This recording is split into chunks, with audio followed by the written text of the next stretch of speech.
நூல்கோல் குருமா எப்படி செய்கிறதுன்னு காட்டுறேன். ஃபஸ்ட்டு நூல்கோலை நல்லா வாஷ் பண்ணிட்டு தோல் எடுத்து க்யூபாக கட் பண்ணி வச்சுக்கோங்க. நூல்கோல் குருமா நூல்கோலை வந்து க்யூபாக கட் பண்ணி உப்பு போட்டு வேக வச்சுக்கோங்க.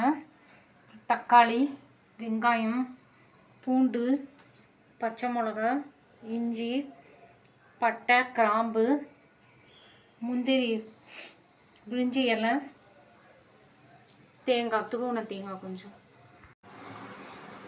நூல்கோல் குருமாக்கு ஃபஸ்ட்டு ஒரு கடாயில் எண்ணெய் ஊற்றிருக்கேன். எண்ணெய் காஞ்சிருச்சு. இப்போ எல்லாம் ஒன்று ஒன்றா தாளிக்க போகிறோம். பட்டை, கிராம்பு, பிரிஞ்சி இலை,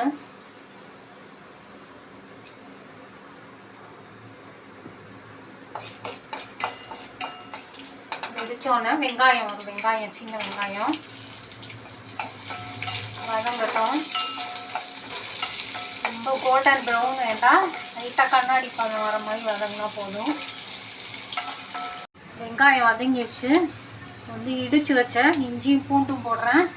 அது வதங்கி பச்சை வாசம் போனோன்னே தக்காளி போடுவோம். இஞ்சி பூண்டு பச்சை வாசம் போயிடுச்சு. தக்காளி போடுறோம். தக்காளி போட்டு அதை வதக்கிட்டு தேவையான உப்பு போடுறோம். ஆல்ரெடி நூல்கோல்லையும் உப்பு போட்டிருக்கோம், அதனால் பார்த்து போட்டுக்கோங்க. புதுசாக சமைக்கிறவங்க கொஞ்சம் பார்த்து உப்பு போட்டுக்கோங்க.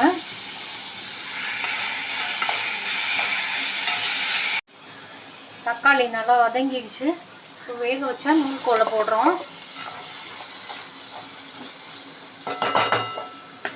போட்டுட்டு தேங்காய், பச்சை மிளகா, முந்திரி அரைச்சி வச்சுருக்கோம், அந்த விழுதையும் போடணும்.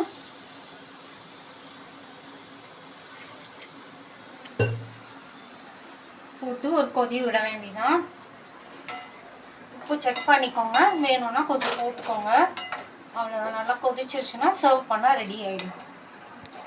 குருமா நல்லா கொதிச்சிருச்சு. ஸ்டவ்வை ஆஃப் பண்ணுறேன். சர்வ் பண்ணால் ரெடி ஆகிடுச்சு. இல்லை நம்ம வேறு எந்த காய்கறியும் சேர்க்கலை, வெறும் நூல்கோல் வச்சு தான் பண்ணியிருக்கோம். அவ்வளோதான். சர்வ் பண்ணால் ரெடி.